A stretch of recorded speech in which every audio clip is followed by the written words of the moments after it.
என்ன பாக்குறீங்க? இல்ல, கார்ல ஏதோ சத்தம் கேக்குற மாதிரி இருக்கு.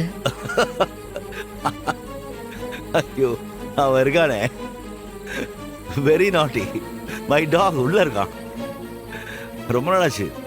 அவனை டாக்டர்கிட்ட கூட்டு போயிட்டு இருக்கேன். அதான் கொஞ்சம் பயத்துல அப்படியே. ஏய் ஷட் அப். நீ அதுக்கு வரும்போது தான் ரெட்டுக்கு ஃபோன் பண்ணி அப்பாயின்மெண்ட் வாங்கிட்டு இருந்தேன். டாக்டர்கிட்ட கூட்டு போகும்போது அவன் புரிஞ்சுப்பான். அதான் அரட்டை ஒரே.